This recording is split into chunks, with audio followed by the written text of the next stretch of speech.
All right, IBSL1. Today we are starting Chapter 3, which is all about, the first section today we're going to talk about linear equations and slope.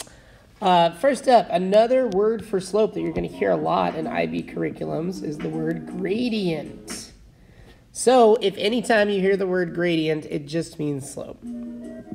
The constant rate of change between 2 points on a graph of a line is called gradient or slope. But once again, you're probably not going to hear the word slope very much in the book. You're mostly going to hear the word gradient, but they're the exact same thing.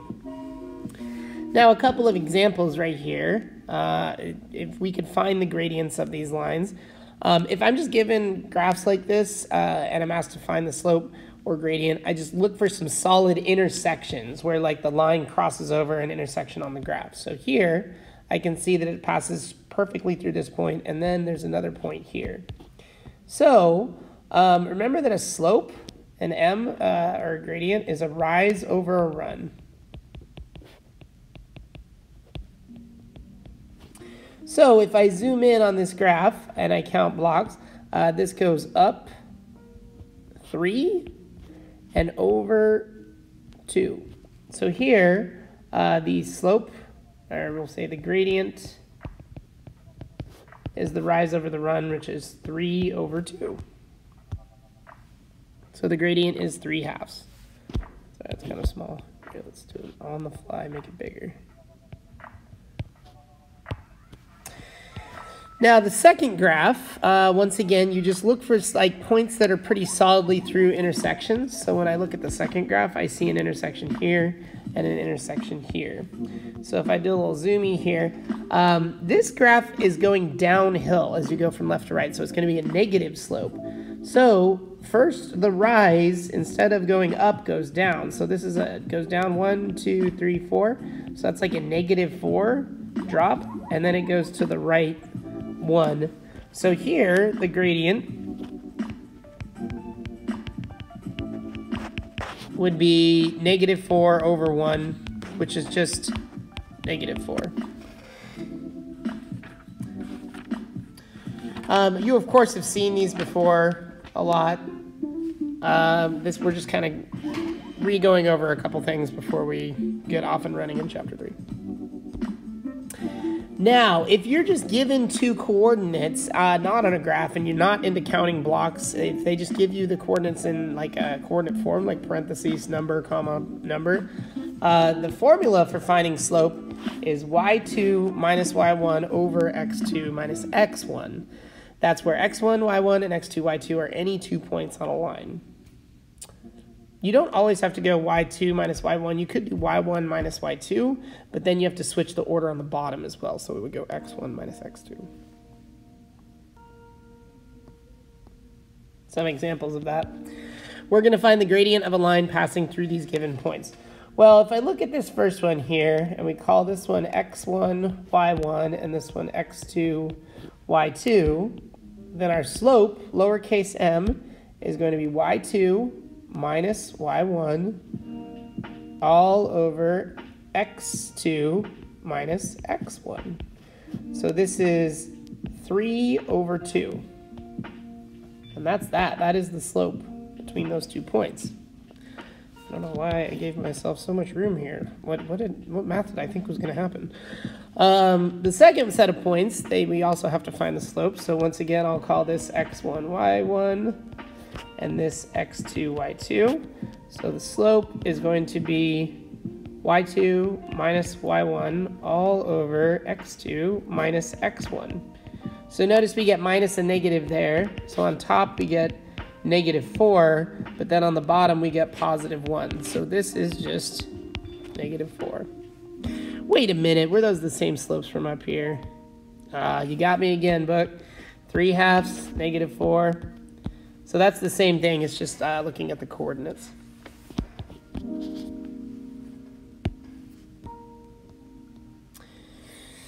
Word problem. On a certain day in 2017, 4 people exchanged US dollars or USD to Canadian dollars, CAD.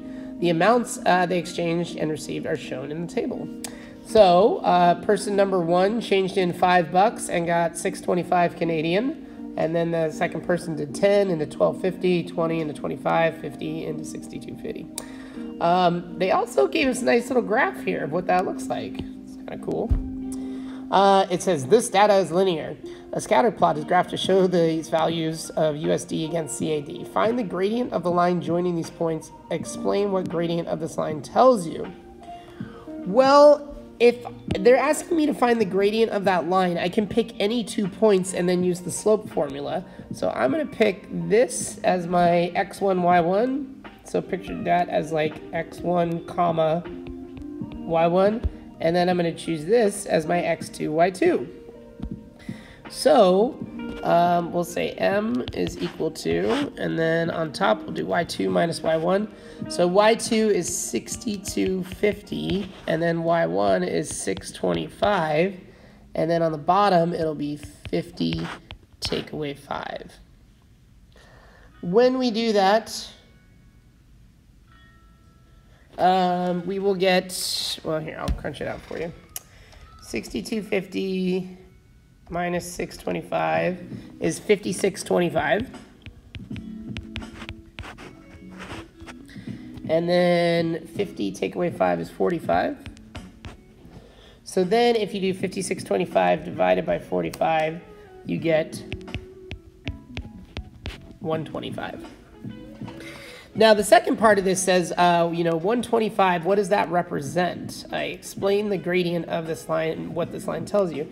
Well, if you think about the slope here, the gradient, it's like 125 over 1. Now, remember, this was a rise over a run. So the rise, the Y values had to do with Canadian dollars, and the runs had to do with US dollars. So if you think about the rise over the run, this is really like 125 Canadian was the rise, the Y values, and then on the bottom we had US dollars, so we'll say US. So what this means is that every US dollar is worth $1.25 Canadian, or 125 Canadian is worth 1 US dollar. That's the way that you can say that.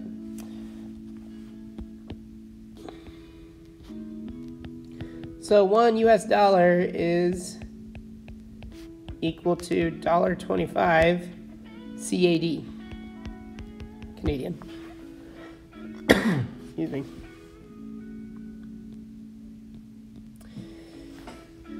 In general, you guys, if you have two lines, L1 and L2, if we have their slopes respectively being called M1 and M2, L1 and L2 are parallel to each other if their slopes are exactly equal to each other, which makes sense. If you picture two parallel lines, like here I'll draw a line and then I'll draw another line that's parallel, something like this.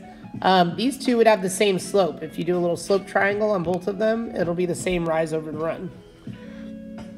Now with L1 and L2 being perpendicular, so perpendicular means that they meet at 90 degrees.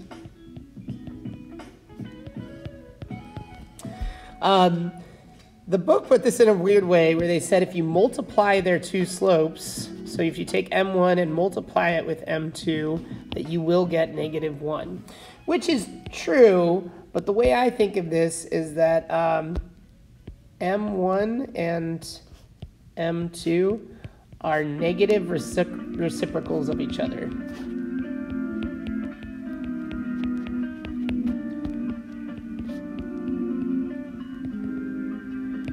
For example, if one slope is 3/5, then the other one, the negative reciprocal, will be -5/3. So M1 and M2 here are perpendicular slopes.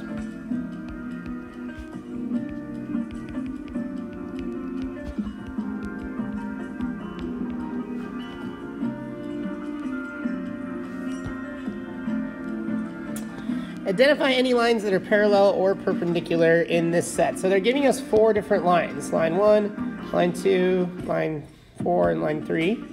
Now we need to find the slopes of each of these.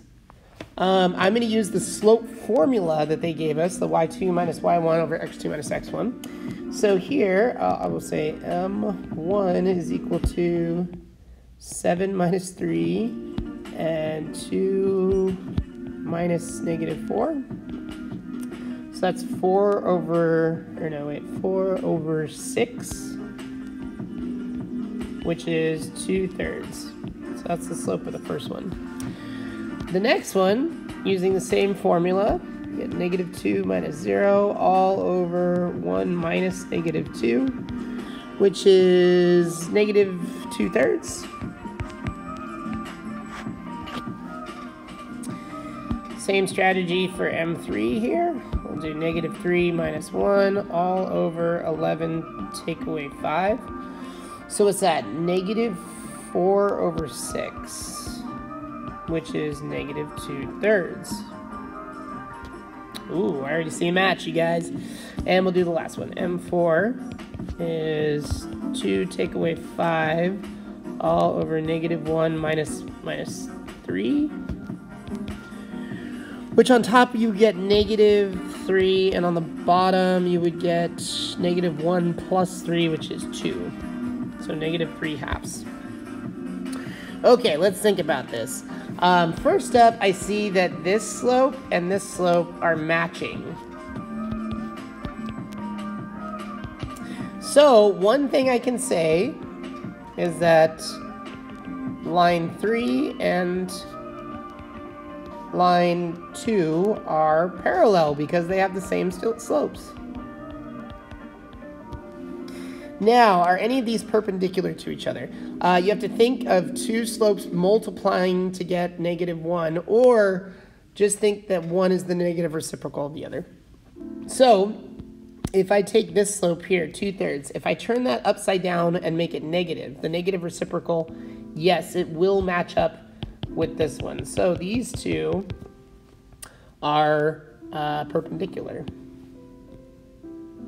So we will also say line 1 and line 4 are perpendicular. They meet at 90 degrees.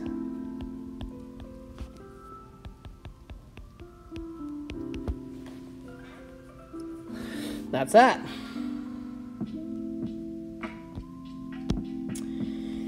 Just a reminder, we've already kind of done this earlier this year, but the equation of a line is y equals mx plus c. You thought I was going to say b, didn't you?